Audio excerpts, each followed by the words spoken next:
Now, NBC News national investigative reporter Tyler Kingkade is covering the schools issue for us today. He spent the weekend at the national summit of the conservative parents' right group Moms for Liberty. Tyler, this group only came into existence about a year and a half ago.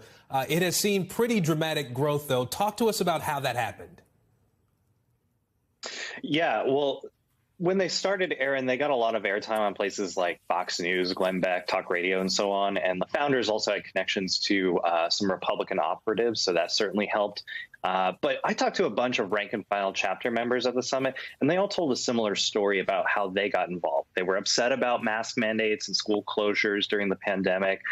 They started looking for information online and on Facebook about what they could do. And then they stumbled across Moms for Liberty and got linked in. The group now says they have nearly 100,000 members in 37 states, and they've only existed for about 18 months.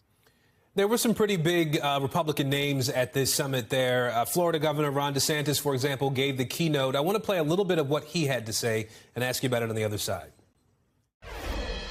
Our school system is for educating kids, not indoctrinating kids.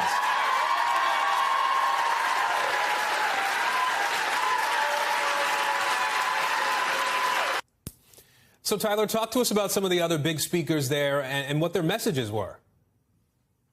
Right.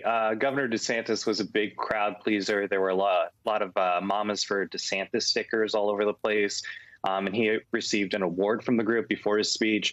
But the other names included people like Betsy DeVos, Trump's education secretary, Senator Rick Scott, who heads up the Senate Republican election arm.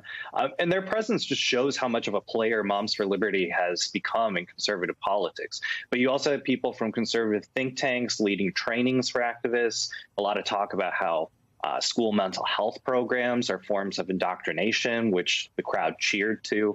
And Florida lawmakers talking about filing more so-called parental rights bills next year, Aaron. What kind of impact does this group, this Moms for Liberty, really hope to have on the midterm elections that are coming up? Right. So the local chapters are going to be focused on school board races, and their supporters tend to be conservative or Republican. So you just play that out. The midterms are all about turnout. If you have a base of conservative leading voters engaged in hyper-local elections, school boards, that's going to have an effect up the ballot. That's exactly what Senator Rick Scott said. And that's what folks like him are counting on, Aaron, to see. They see Moms for Liberty as a boost for the GOP's chances overall to take back Congress and hold on to a lot of governor's offices. All right. National investigative reporter Tyler Kingkade with us today. Tyler, thank you. Thanks for watching our YouTube channel. Follow today's top stories and breaking news by downloading the NBC News app.